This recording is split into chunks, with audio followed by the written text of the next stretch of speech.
Buenas noches. Buenas noches. Siéntate. Paupo kayo. Ay, Gaganak ko na kayo ay batiin sapagkat inyong nalampasan ang ilang araw na inyong pagganap sa inyong mga tungkulin.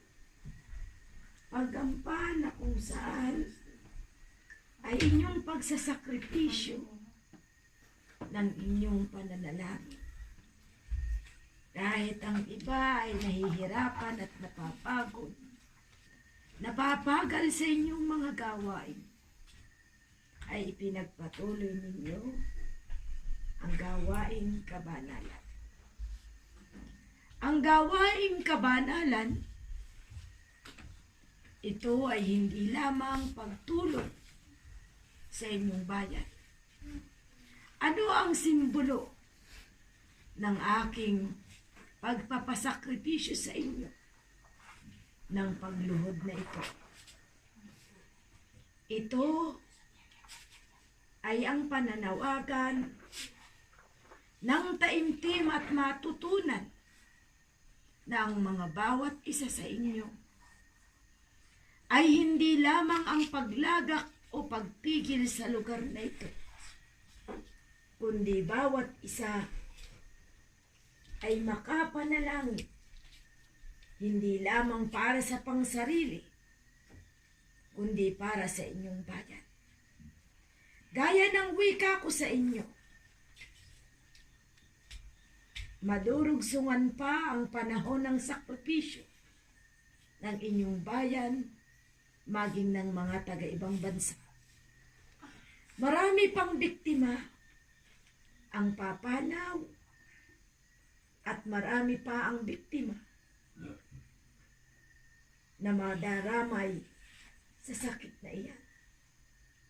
Mayaman at mahirap, magiging isang pantay at matututo na ang bawat isa ay pahalagahan, hindi lamang ang mga buhay. Buhay at karamdaman. Iyan, gaya ng wika ko sa inyo, ang mga mararamdaman ng sandalan ay epekto iyan ng inyong kapaligiran. Wika nga'y ang pagdaramdam ng katawang iyang lupa ay dahil sa kapaligiran. Pakaiingat kayo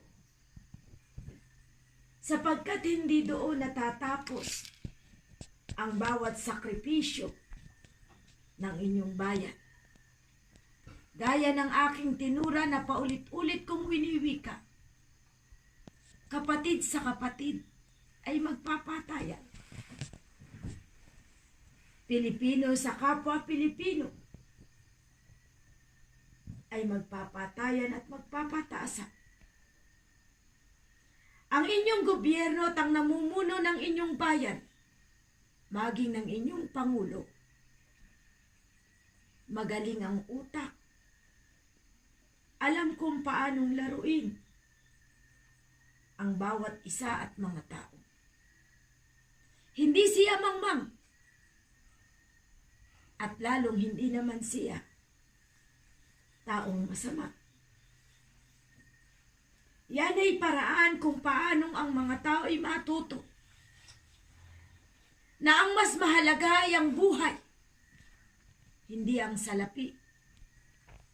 Aanhin niyo ang salapi kung may karamdaman ka naman. Baka sa paghahangad mo ng malaki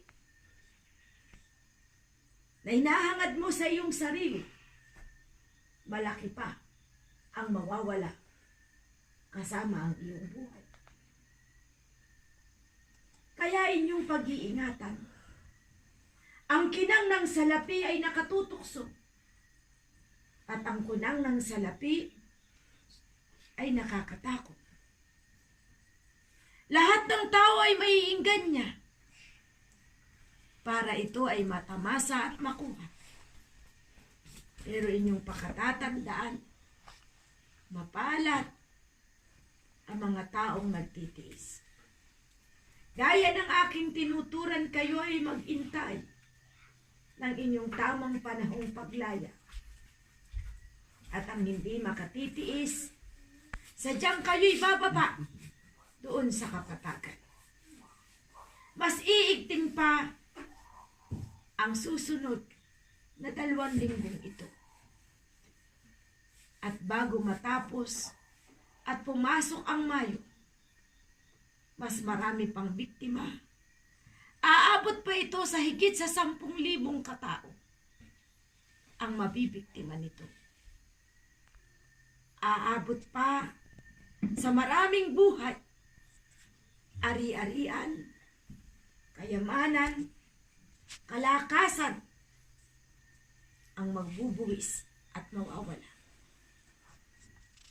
Kaya kung di ninyo pahahalagahan ang inyong mga buhay at laging kinang at taginting ng salapi ang inyong titingnan, huwag ninyong pagtatakahan kung bukas isang araw kayo ay nakaratay at mag-aagaw buhay.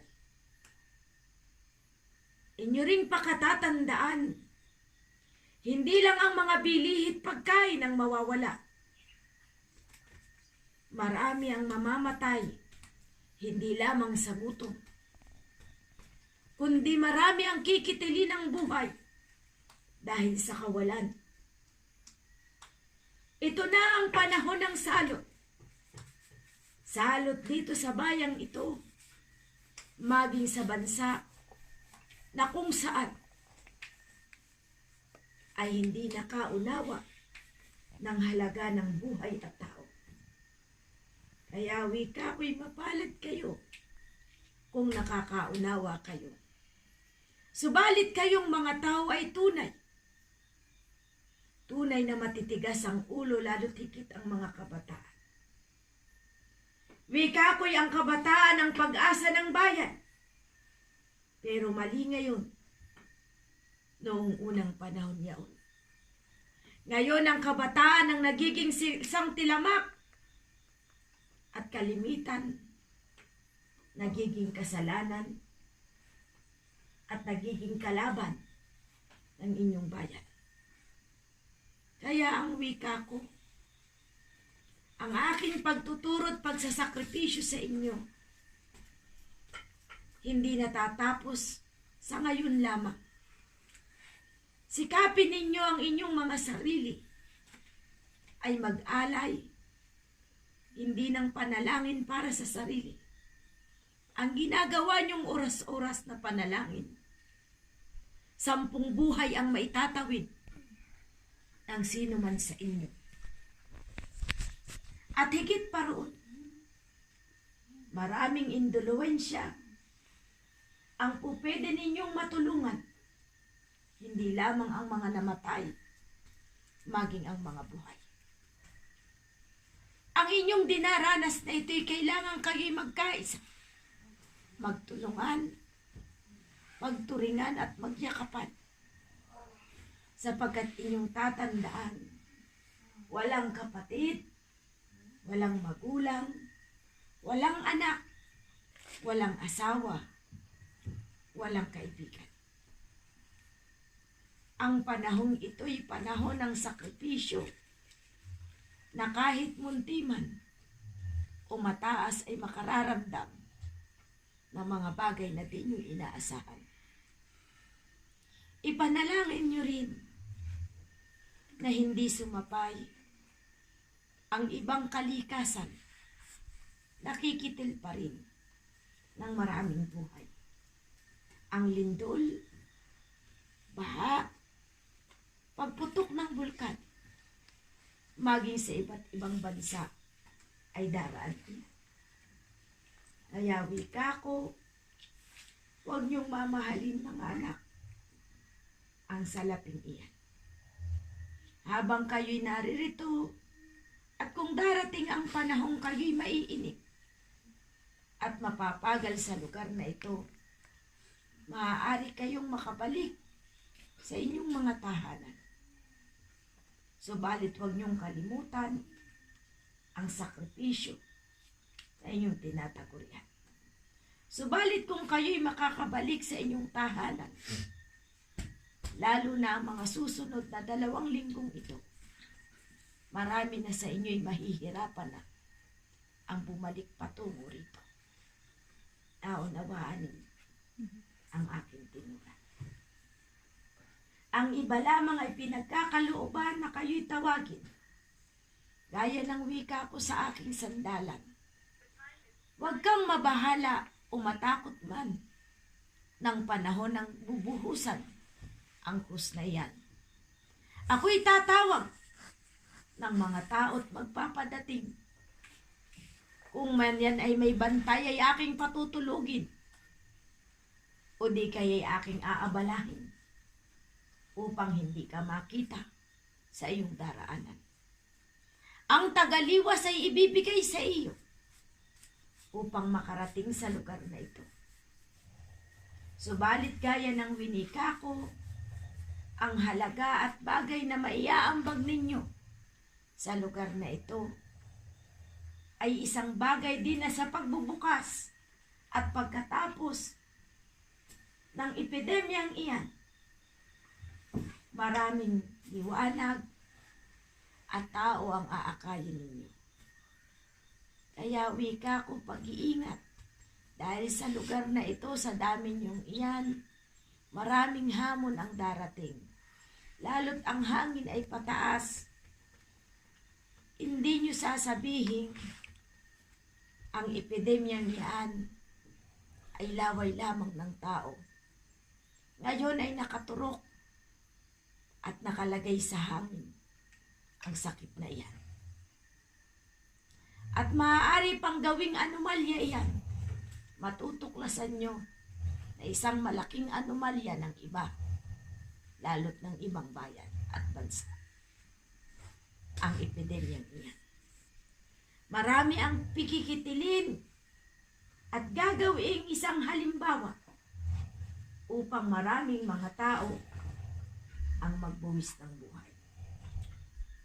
Upang marami rin ang matakot. Kaya wika ko, naandiyan ang mga halamang gamot. Panahon na upang inyong gamitin na ang winika ko'y darating ang araw. Ang mga halamang iyan ay inyong muling gagamitin. Subalit gaya ng aking turan sa panahong ito, buksan ninyo mga kabataan ang bukas na kaisipan at puso. Matuto kayo na ang bawat aral ay ilagay sa isip at sa inyong kalooban. Darating ang mga panahon at araw, sadyang iiwanan kayo ng aking sandalan. Darating ang mga panahon na kung siya'y akin ang tatawagin, walang makapabatid, walang makasasabi, maliban sa oras at panahong itinakda sa kanyang pagkatao. Subalit ang bawat aral na binibigay sa inyo upang ang paghahanda at pagiging listo sa bawat kaganapan ay magampanan niyo. Dahil hindi laging panahon ng tuwa at saya. Pakatatandaan nyo, may panahon din ng Kwaresma. Hindi laging piyesta. Naunawaan niyo ang aking tinuran. Kayo ba'y may katanungan na nais turan? Bakit tila kayo'y natatamimi sa inyong mga puso at isipan?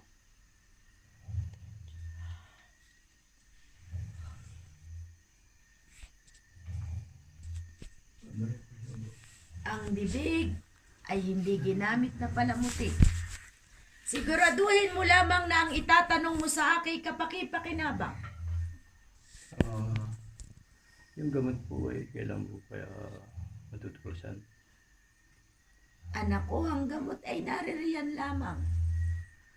Kaya lamang sisiguraduhin at yan nasa kamay ng aking sandalan. Siya'y inihahanda rin sa bawat bagay at kaganapan. Kaya marami sa inyo ang hinahatulan at sinusubukan. Narito na, yun yung gagawin niya.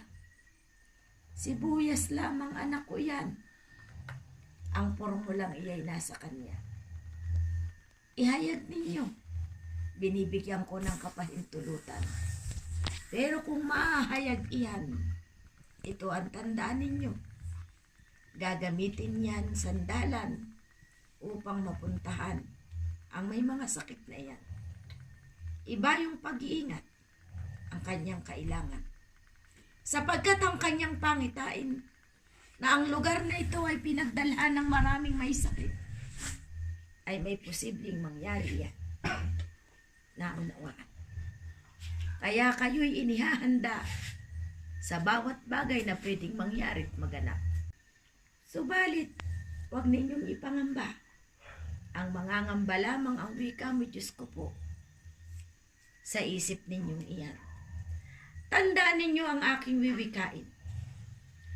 Ang taong makasalanan ay ang mga taong hindi handa tungo sa kamatayan.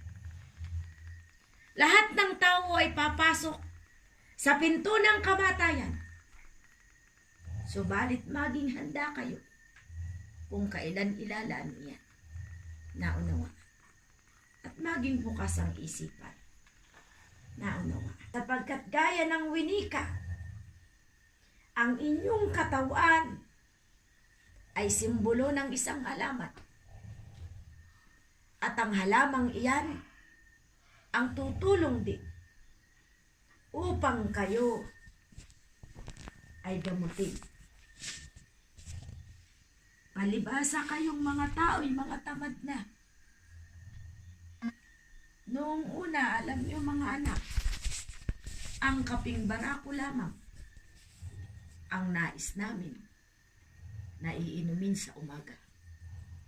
Sabi at wika nga namin noong una, ang tunay na makisig at matapang kape na puro lamang. Pero ngayon kayo'y umarte na. Masdan nyo kahit mga kabataang iyan. Laging gusto nyo pa ay may kulay. Pag walang kulay, kayo'y hindi iinom. Tatandaan ninyo, hindi ang mainit na tubig ang nakatutulong lamang o ang kaping iyan na artificial ang nakatutulong sa katawan nyo. Alam nyo ba na ang artificial na iyan ay nakasasama pa sa mga sikmura ninyo pagising ninyo ng umaga? Kung iyan ay yung tunay at puro, iyan ang maganda sa katawan. Kaya kung alam ninyong iyay may kulay, ay iwasan nyo, sapagkat yan ang papatay sa inyo. Naunawaan. Noong una, ang pangalis namin ng umay na tinatawag ay damo o halamang gamot. Pagkaunting sumakit ang aming katawan, hinahanap na ang mga puno at dahong iyan. Kaya nga may kanta at awitin, sa bundok at silangan, puno ng halaman. Lunti ay kay ganda, sa tao'y nakinabang, Pilipinong tinagurian. Kung inyong mamamasdan, tunay at kay ganda, isa rin kagamutan sa inyong katawan. Subalit siya ring mga tao, naging mangmang na totoo. Nang dumating na ang sensya sa mundo, maging sa Pilipinas na ito, nalimot na ang ganda at halaga ng luntiang halaman sa inyong kapaligiran. Mga puno'y pinapatay, tila winiwikay walang silbihan. Subalit inyong pakatandaan, puno man iyan o kanyang dahoy may pakinabang, ni ang sanganga niyan ay magagamit mo sa panahon ng kadiliman at kagutuman. Huwag niyong wiwikaing laging kayo ay may nabibiling mga artipisyal, sapagkat darating ang mga oras at araw pag pinatigil ang lahat ng kapangyarihan, ultimo inyong pagluluto, hindi niyo magagawa yan. Kung hindi kayo gagamit ng puno at sanganian. Kaya ang wika ko huwag niyong kalilimutan ang inyong pinagmulan. Kayo'y isang lugar na hindi bansang mayaman. Kayo'y bansang mahirap. Inalila ng ibang tayuhan. Ano pa ang inyong katanungan?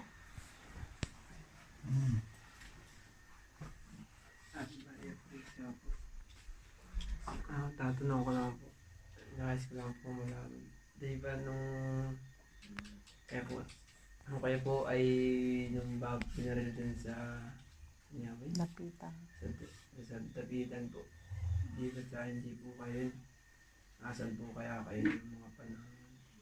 Ako'y inutusan na ng aking ama na bumalik sa kabundukan sa pamamagitan ng Espiritu na aking kinakatawan. Ngayon, ako'y isang ermitanyo na ng kabundukan ng Banahaw. Mula Arayat ay aking natutunguhan. Hanggang sa masalukot na iyan ay aking tinutunguhan. Banahaw ay aking binabantayan. 1000 taon na ang aking paninirahan. Hindi lupa, hindi langit, kundi nasa gitna. Yun ang aking turan. At ang taong yang binaril na iyan ay hindi ang aking kamukha at hindi ang aking katawan. Kaya't magpahanggang ngayon pa man, walang naitala na tunay kong katawan. Ang binabantayan sa Rizal na iyan at monumentong iyan ay lihim na kasulatan sa ilalim niya. Nasagot ko ba ang iyong katanungan? Kaya inyong pahahalagahan ang luntiang kabundukan, sapagkat bukas isang araw, maaaring ako'y inyong masalubong nang ako'y nasa material. Magpapanggap akong ako'y matanda o bata man, upang kayo'y aking subukan. Kaya lagi niyong tatandaan ang matikas na paggalang at pagkilala sa lahat ng bagay. Ano pang inyong katanungan? Ayun po ba ang gusto niyo ba? Kasi bakit po hinahanap siya yung kanyang bangkay? Hindi tinatalo na kung nasa. Paano makikita ang bangkay ni Andres Bonifacio? Gayong sa dagat iyan, itinapon ng mga pride. Walang sino man na makaalam sapagkat iya'y ipinadukot at doon pinatay. Ang tunay na kasaysayan ay iniligaw ng libro at katulatan. Kaya nga't ang wika ko, maraming huwad dito sa bundong ibabaw. Kung hindi ko itatama sa aking paglitaw, kawawa ang mga mangmang, mga batang naturingan. Kabata ay lilitaw ang isang kaisipan. Subalit sa mangmang na katuruan, malilinang ang inyong karunungan. Maraming mga aral at lihim na kasulatan ang hindi inilaan at inihayag sa inyong katauhan. Maging si Apolinario Mabini man, iba rin ang kasaysayan. Kaya ang wika ko, dahil si Bonifacio ay nagkanulo rin. Yan ang tatandaan ninyo. Naging tuso siya kung kaya't siya'y nakaranas ng matinding kahirapan at pagpapahirap bago ang tunay niyang pagpanaw sa lupang ito. Pero darating ang araw, matutuklasan ninyo ang mga bagay niya. Kaya nga't ang aking bilin sa bawat isa sa inyo, matuto kayong paghandaan ng inyong lalakaran sa matuwid at liwanag na daan upang kayo'y merong pagsisidlan, sapagkat ang isang tao nang pinamuhay sa sarili kasamaan, ligaw na espiritu ang inyong kahahantungan. Naunawayain inyong pakakaingatan na huwag ninyong galitin, sapagkat ang utak niyan ay nasa material. Ano man ang kanyang naisin, ay gagawin niyan. Kahit pa iya'y aming ginagamit bilang isang espiritu upang makapamahayag ng kalihimang aming nais ipahayag. Sapagkat sa aking nakikita, kahit ilang beses kayong parusahan ng parusahan, tanging ang pag-asa lamang sa inyo para kayo'y magtanda. Pag ang sandalan ko'y hindi na kayo ginamot, habang kayo ay may karamdaman, baka kayo'y panawan ng inyong katauhan.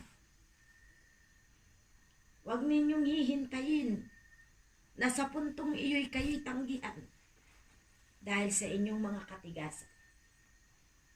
Ang disiplina, mga anak, ay kailangan.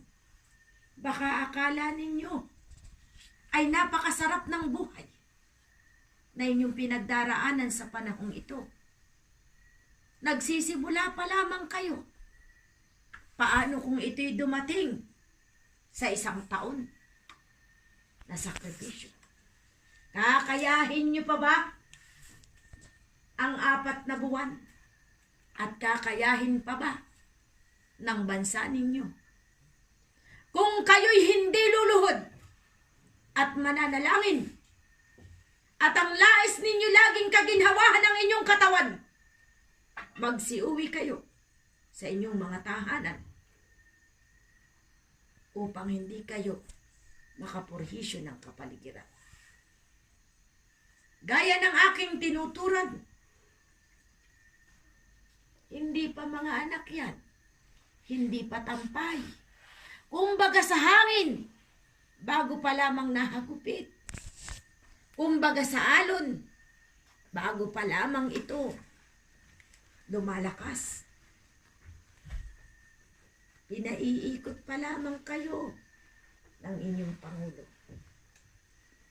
Naunawaan ninyo, panalangin ang inyong pairalin at hindi ang katigasan ng inyong mga pagkatao. Hindi rin laging galit, hindi rin laging ang murahan ng bawat isa sa inyo. Disiplina, mga anak, yan ang kailangan. Sayang lamang ang inyong paglapit at pagpapabinyag at pagpapabindisyon kung wala kayong natutunan at aral na naipon. Hindi ganun, anak, kadali ang buhay. Napakapalad ninyo ngang ilan na naririto. Kayo'y may mga pamilya at ang iba'y nararating pa ito. Pero ang iba'y wala. Kung ang salapi at ang iba na may patuloy ang kita ng ibang pamilya, ang iba na may wala. Hindi ganun, mga anak. Turuan ninyo lalo yung mga kabataan. Kung hindi sila magpaturo, pauwiin ninyo sa kanilang mga bahay. Naunawaan. Dahil bakit ko tinuran? Kahit pa kamag-anak o magulang, kahit man siya'y nakakaedad at magpapasaway, pauwiin niyo sa kanyang tahanan kahit narito ang kanyang anak. Bakit ko tinuran? Sa sandaling magkaroon siya ng karamdaman, anak din niya ang magkakaroon ng pangamba sa buhay. At kayo din, mga ilang naririto, pansinin ninyo, kung kayo'y may mga karamdaman siya rin ang nahihirapan. Masarap ang magkakasama, hindi biro. Kaya kayo'y isitilit ko sa lugar na ito. Hindi para maging alipin, hindi para kayo ay ikulong lamang, kundi kaya kayo'y naririto. Ito ang lugar ng kaligtasan ninyo. Subalit kung kayo mismo sa mga katawan ninyo ang namumurhisyo, kaawa-awa ang magdadala sa inyo. Naunawaan.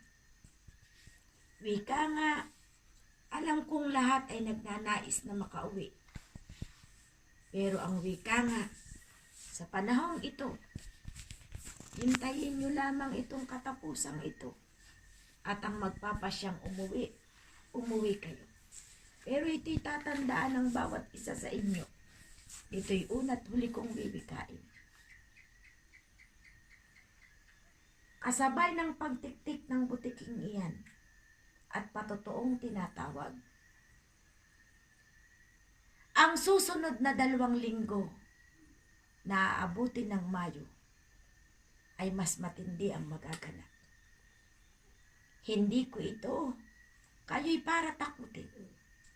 Ito ang katotohanan ng kaganapan. Lulubo ang bilang ng mga taong tatamaan. At kalimitan ng iba, lahat ng sakit ay iiral, lalo higit ang mga nasa bahay, sapagkat wala kayong uulian. Kaya ang wika ko, ang panalangin ay pairalin ninyo sa bawat isa. Hindi lang ang taghirap ng pagkain, mga anak. Maraming kaganapan. Sapagkat pag kayo ay nakaalis na sa lugar na ito, ng atrentang ito, kahit anong gawin nyo ng pagbalik sa lugar na ito, mas matindi ang mangyayari na paghihigpit, sapagkat lahat ng inyong daraanan ay sasarhan ito sa 2 linggong ito. Kaya ang wika ko, nasa sa inyo ang pagpapasya. Natatandaan ninyo bago mangyari ang epidemyang iyan, nang ang aking sandalan ay mahiga at sumakit din ang lalamunan, na animoy tinatrangkaso. Yan ay mga palatandaan na ibinigay sa mga tao na parating ang hindi inaasahan. Natandaan mo nang wikain ko sa lugar ninyo, kasama ang inyong pinaka-mayor, na may malaking haharapin ang barangay ninyo. Kung lahat lamang ng tao ay nagpapasok mula sa mga may tungkulin, nalaman nila ang lahat ng sikreto. At ngayon, anong kinaharap ng inyong mga lugar? Wika ko nga sa inyo, hindi pa iyan. Kahit ang inyong lusenang iyan, madami ding mga tao ang bilang naapektuhan. Lulubo pa iyan, mga anak. May mga tatamaan pa ding mga lugar. Pag yang mga yang daanan ninyo ay nasaraan, wala nang makakapasok rito. Tatandaan ninyo yan. Magtsatsaga kayo na kumain ng pagkain nasa paligid ninyo. Naunawaan niyo ang tinuturan ko. Kung hindi kayo pare-pareho na magsasakripisyo, mananalangin, ito ang mangyayari sa inyo. Sakit na parating, bigat ng katawan, sakit na katatakutan. Kaya wika ko sa inyo, manalangin, lumuhod, hindi laging tulog ng tulog at nagpupuyat. Inisip mo nga'y napakasakit pala sa tuhod ng pagluhod. Alam mo ba ang ibig sabihin ng pagluhod na iyan? Kung gaano kasakit ng tuhod mo'y gayon din kadami ng ginawa mong kamalian sa buhay mo. Ngayon mo pa lamang binabayaran ito. Mapapalat mga anak ang nakakaunawa at mga taong nakasusumpong nito. Kung panawan ka man ng buhay, nakapagbago kayo sa mundo niyo. Ay handa ninyo ang inyong mga sarili. Sapagkat ngayon ang panahon ng Armageddon. Kung tutuusin, dapat ninyong pasalamatan. Sapagkat, bakit ko tinuran? Malayo pa, nalalaman nyo na ang kaganapan. Maraming kilala ang babawian ng buhay dahil sa sakit na iyan. Walang pipiliin. Bata, matanda, may edad o hindi, mahirap o mayaman, pantay-pantay ngayon mga anak. Gaya ng pinangako ko sa inyo, magtiis kayo, pagsakripisyo, at pagkatapos nito, ginhawa naman malampasan ninyo ang mga buhay ninyo. Ginhawa ang haharapin nyo. Naunawaan. Pero kung kayo'y magpipilit sa buhay ninyo, wala akong magagawa sa lahat ng tao. Sapagkat matigas ang mga ulo ng lahat ng tao. Wika ko, pakatatandaan ninyo, pag-iingat. Lahat ng bagay makapaghihintay. Ang dinadanas niyo'y pares ng nangyari noong panahon ni Nonong Noe. Nauna pa sa akin. Siya ay pinagawa ng Ama sa Langit ng isang bangka na pagsusunuan ng maraming tao tayo. At ano ang naganap? Winika ng Amang nasa langit, ilagay mo sa bundok, at ang tanda niyan ay kung ito'y mabahira ng dugo. Dahil ang tao'y tampalasan, nagpatay ng isang tupa at ipinahid sa bangka. Subalit hindi pa rin naganap. Hanggang isang araw, nilipo lang lupa. Ilang araw, akala nyo'y taon, hindi mga anak. Isang linggo lamang ang pag-ulan na yan, nang walang tigil. Kaya bumaha ang buong paligid. At dooy maraming naanod na tao. Ang wika at bili ng langit, huwag kayong lalabas sa bangkang iyan. Ang sino mang lumingon ay maaanod at di makapapasok sa bangkang iyan. Ano ang naganap? Kahit nga asawa niya ng Nonong Noe ninyo ay hindi nakapasok at nadala ng baha dahil lumingon. Kaya minsan ang katigasan ng ulo, kung paiirali, kawawa kayo. Mapalat kayo, may nagdadala sa inyo na isang katulad ng sandalan kung may diwa at espiritu. Paano kung wala na mga anak? Ngayon na may ang winika sa aking sandalan, gumawa ka ng krus na tanda na iyan. Pansinin ninyo. Ano ang ibig sabihin?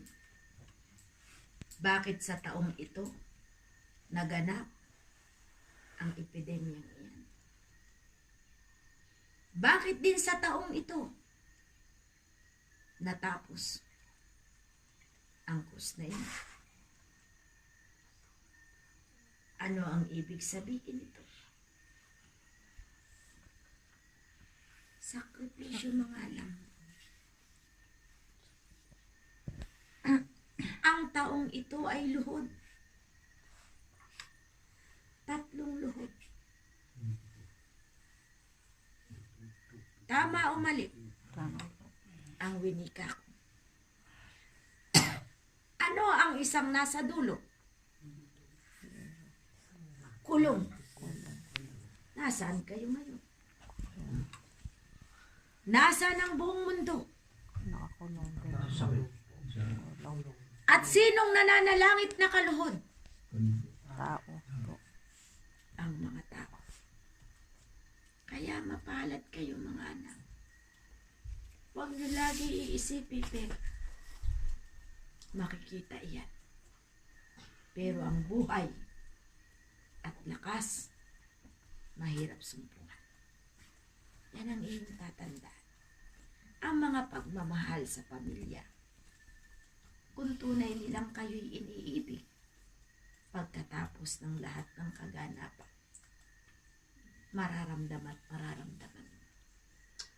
Subalit kung ang inyo kahit asawa ay nagalit sa inyo dahil sa kaganapan, hindi tunay iyan na pag-ibig ang umusbong sa kanilang sarili. Kundi sila ang taong maawa ka dahil sarado at kinain ng kadiliman. Naunawaan ang tinugan. Ingatan mo ang iyong sarili at ikay aking iingatan. Magpabaya ka sa iyong sarili at ikay pababaya. Ang diwa ng espiritu'y laging nakagabay sa tao. Pero ang tao ay matigas ang mga ulo. Kayong mga tao, nabubuhay sa pera. At ang pera, ang pinapanginoon ninyo. Kayong mga tao, ay takot mawala ng kayamanan. Ari-arian, bahay at sasakyan. Pero hindi kayo takot na mawala ng buhay. Pag-aralan niyo mabuti ang daloy ng buhay. Sapagkat ang pag-iingat sa lugar na ito ay kailangan. Darating din ang mga ilang araw at panahong iyan. Hindi rin papapasukin ng sandalang kahit sino muna sa lugar na ito. Naunawa. Kaya kayo anak, kakaunting panahon ang inyong ilalagi. Ang wika ko nung una, kung maigsi ang kumot magtiis na mamaluktot, at kung humaba ito, saka iunat ang paamuyan. Subalit kayo'y kakaunti pa mga anak, na iuunat nyo pa ang inyong paa. Wala pang namamaluktot sa inyo. Kailan kayo nagkairoon ng pagkakataon na lumiban ang kakainin sa lugar na ito? Ang iba nga'y natatapon pa, lalo na sa mga kabataang ito. Kung ibig ninyo ang pagkain, kayo'y kumakain. Subalit kung ayaw ninyo, daig nyo pa ang isang hayop na dinidilaan na lamang. Kaya ang wika ko, aaralin ninyo ang lahat ng bagay. Ang bawat muyang ng kaning inyong kinakain ay galing iyan sa dugo at pawis. Matuto kayo ng halaga ng pinagpaguran. Matuto kayong panghinayangan ang butil na yan. Hindi aso lamang ang makikinabang niyan. Baka kung ikay magutom na, ang asong iyan ba'y magbibigay sa iyo ng pagkain? Baka ikaw pa ang lapain kung nagutom na ang tiyan niyan. Kaya inyong pakakatandaan, tamang kayo'y magpakain, maging sa hayop man. Subalit may aral at may limitasyon din yan. Ang pagkain hindi basta itinatapon, kundi lagi niyong tatandaan, biyaya ng langit iyan, na minsay hindi kayo ginutom kailanman. Kaya kung hindi kayo magtatandaan at tatandaan niyo ang wiwikain ko, makakaranas kayo na hindi makakain ng isang araw. Kung ibababa ng matibay ng langit ang kaganapan ng sakit na iyan, kaawa-awa kayong lahat.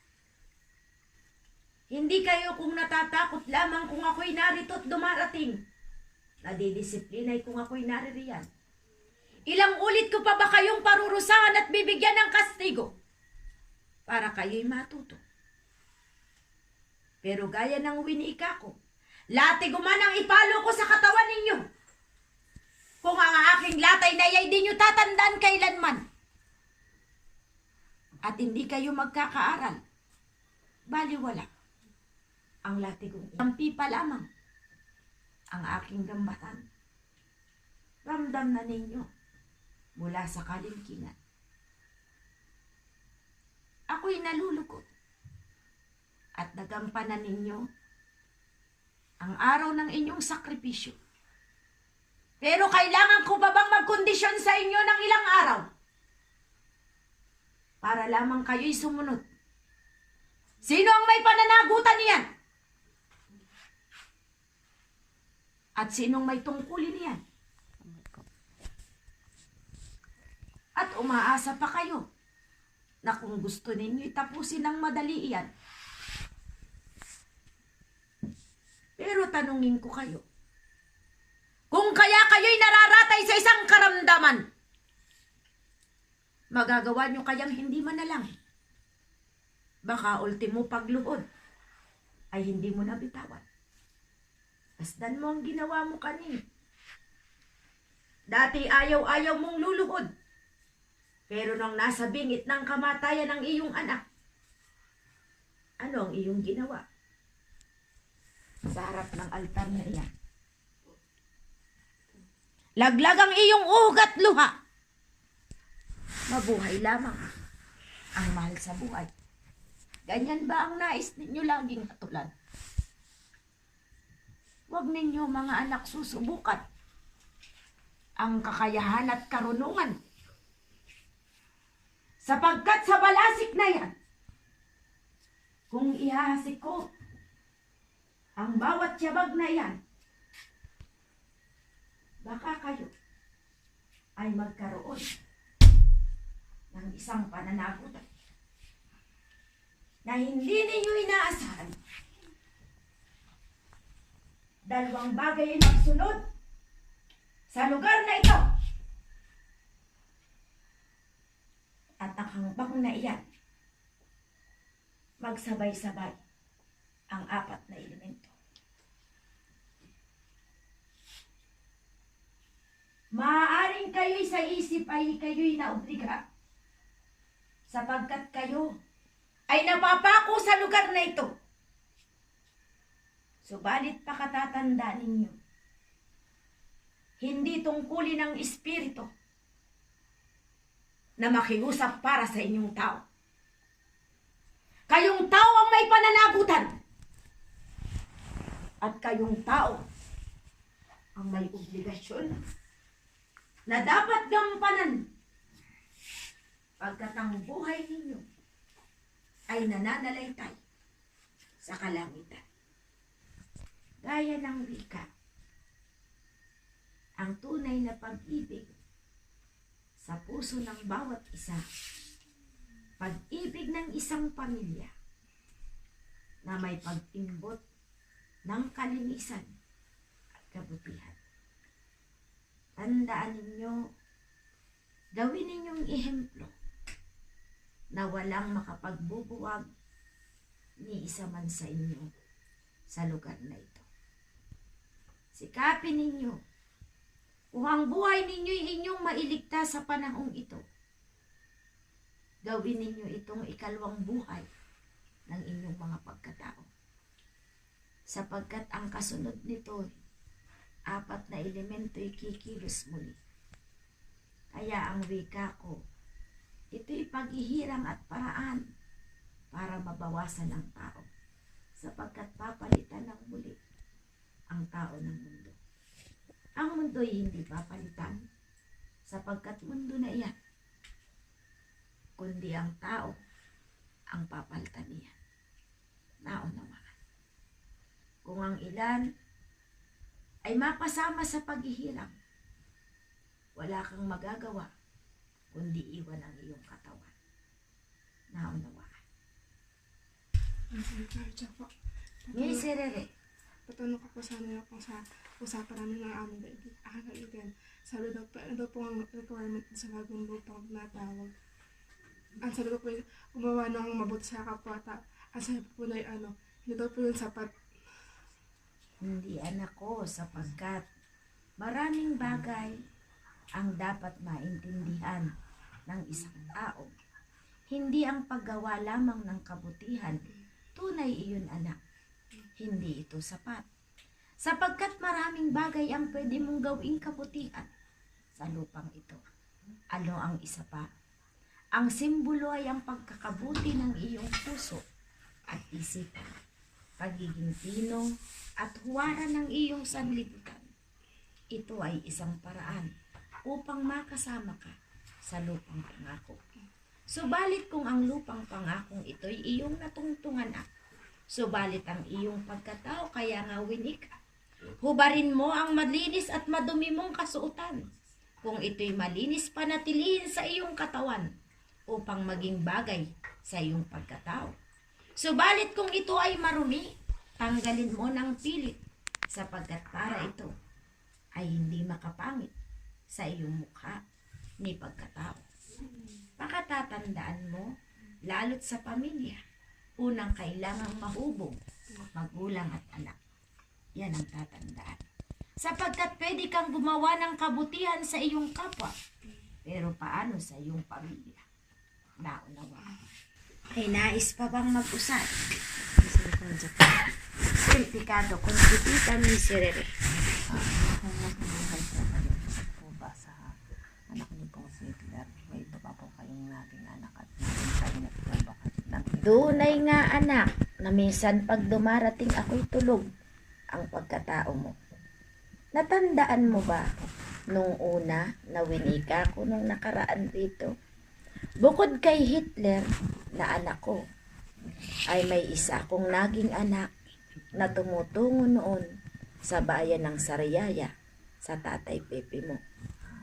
Na ngayon ay kumakatawan sa Mindanao anak ko. Naroon siya at maedad na. Hinihintay na rin ang sandalan ko na magtagpo sila. Walang iba, si Benjamin Gonzalo, ang isa sa magiging daan patungo rito. Naunawaan. Siya'y kilala na nag-i-spiritual din at siya ay gumaganap din. Pero maedad na anak. Sa edad ngayon niya, mga 80 na. Kaya bago pumanaw, naway makausap niya ang sandalang niya. Hindi siya papanaw ng katawan na iiwan, kundi siya iaalis sa espiritu lamang. Naunawaan. Marami na rin siyang taong sakop at kasama. Dangan nga lamang, hindi pa napapanahon sa mga panahong ito. Kung kaya't kung susubaybayan ninyo ang aking mga mensahe, darating ang araw, kayong ila'y mahihirapan na makataob palad at makatalamitaw ang aking sandalan. Naunawaan. Sapagkat sa mga panahong dako paroon, Mula sa taong ito hanggang sa mga susunod, mag-uumpisa ang panibagong kabanata, ang mga buhay. Tanging ang katapusan lamang ng misyon niya sa mundong ito ay kung siya'y magiging pantay na ang dalawang paa niya. Naunawaan. Totoo naman po yun. Yung nabanggit yung kanilang Ben, yun po ba yung nakausap ko na sa bundok nung may makita ng Laber? Isa na anak yun sa hinanap siya. Yun po yung nakausap ko rin ng dati. Natatandaan mo, Ibigay po sa nung akin na kauna-unahan, na hinapnap ang sandalan kung saan naroon ang kabundukan yan. At siya'y pinadpad sa lugar ang tinatawag ng Tatay Isko. At di ba't ang matandang iya'y winikaan pa at lumuhod pa sa batang iyan ang taong yaon. 20 taon nang nakalilipas ay hindi siya umuwi ng kanyang bayan ng Mindanao sa paghahanap sa batang iyan. At ano pa ang winikat pinili niya? Ingatan ninyo ang batang iyan. Malaki ang gagampanan niya sa mundong ito. Kaya wika ko, mapalat ka anak ko. Ang utak mo at ang pag-iisip mo misay may kapakinabangan.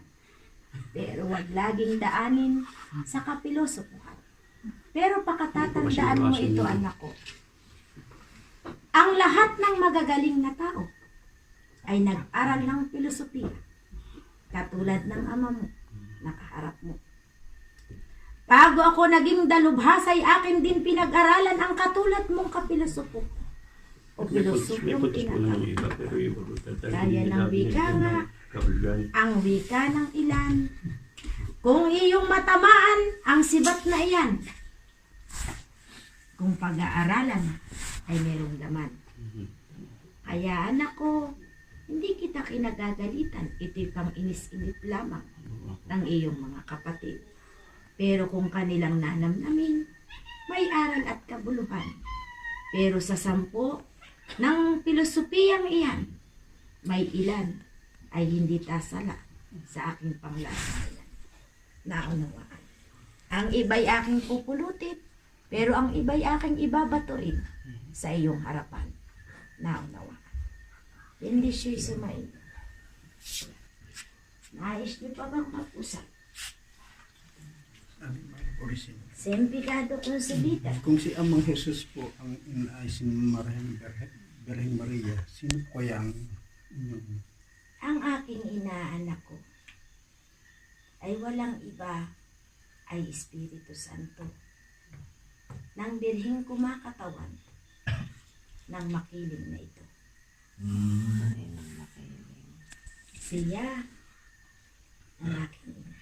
siya po ang iwan siya sa amin? 7 arkanghel ang nagdala sa bunsuran ni Teodoro at Teodoro. Kaya't sa aking lampin ay nakasulat ang salitang Huberexal na ibig sabihin hari ng mga hari at Jose na nagmula sa langit sa pamagitan ng 3 espiritu at 7 arkanghel na ibinaba sa lupa. Subalit wala dili iba nakasaksit na kabatid ng lihim ni Maria Makiling na aking ina. Hindi niyo ba nalalaman siya ang inyong ina? Ina ng Pilipinas, wala nang iba na ina. Kaya't lahat ng kabundukan, wala kayong matatanaw, kundi larawan ng ina kong minamahal. Nasagot ko ba ang iyong katanungan? Mapalad kayong may malawak na kaunawaan at nais mag-aral ng kaligtasan. Gaya ng wika ko naman sa inyo, ang katapusan niyan ay kung ako'y darating, ang iba'y nag-iintay na anong oras ang dating. Wika ko'y iisang bagay mga anak. kahit pa ako'y dumating, kung inyong iibigin ay maaari niyong ituloy iyan. Pero depende sa inyong mga sarili. Naunawaan. Ang Espiritu'y ayaw ng kayo'y pinipilit at napilitan. Nais namin galing sa puso at mga sarili. Ang pagluhod ninyo'y paraan kung saan inuumpisahan na ang bagay na ito. Dadating ang araw, kabi-kabila ang nagdarasal diyan. Kayo naman ang uumayin. Naunawaan. Darating din ang araw, may mga lugar dito ng gamutan kung saan kayo rin ang uumayin. Inihahanda pa lamang kayo mga anak. Hindi pa ito. Umpisa pa lamang ito. Naunawaan. At ang mga pinagaganda niyong mga lugar o kahit man ang bakod na iyan, umpisa pa lamang iyan. Naunawaan. May dahilan yan. Pagkatapos niyong nagawa yan, matatapos yan. Yang inyong pinantay na yan, halos ang tao ay siksikan riyan. Dadating ang araw, wikain nyo naman, saan ba'y pagsisisilid ang taong ito? Wala nang katapusan. Mapalad ang makakaabot niyan, itong mga batang ito. Aabutin pa nila yan. Pero kung di nyo aingatan ang inyong mga sarili, hindi nyo aabutin yan. At kayo ding maiidad, ay pwede pa rin ninyong abutin. Sapagkat kung ibigay namin itong susunod na taon at 2 taon ang pagbabagsak ng biyaya sa lugar na ito, di ba'y aabutin niyo? Maliban na lamang kung gusto mo at tulad mong nagmamadali ka dahil nakita mo ang anak mo. Yan ang pagmamahal ng isang magulang. Ipagpapalit ang kanyang katawan para sa kanyang anak. Wika ko nga, anak ko, ya'y tatandaan ninyo. Yan ang tunay na pag-ibig ng isang magulang. Kaya mapalat kayong mga magulang na may ganyang puso at isipan. Kaya wag mangamba lagi sa salapi na unawaan. Wika nyo nga, di po ba'y ang mensahe ninyo? Pag natapos ang krus na yan, ay tapos na rin ang sakit ng tao. Bakit anak? Tapos na ba? Wala pong material. May kaayusan ba? Matagal pa proseso. Naunawaan. Wala pong Kaya matagal pa rin proseso. Ang tanging paraan nyo para matapos, lumuhod. At huwag makalimot na laging manalangin. Kung napansin niyo ang kulog at kidlat ay laging pataas. Ang ibig sabihin nun, binubuksan ang bulkan ng Banahaw. Anumang oras, pwedeng magbuga iyan. At kung mapapansin nyo, namnamin nyo ang dilim ng gabi. paligid ko. Kakaiba mga anak. Naunawa. Kaya wika ko, hintay-hintay kayo. Sapagkat kung gusto nyo'y tubig, ibibigay sa inyo ito. Kaya lamang, gaya ng winika ko, nung una pa nga.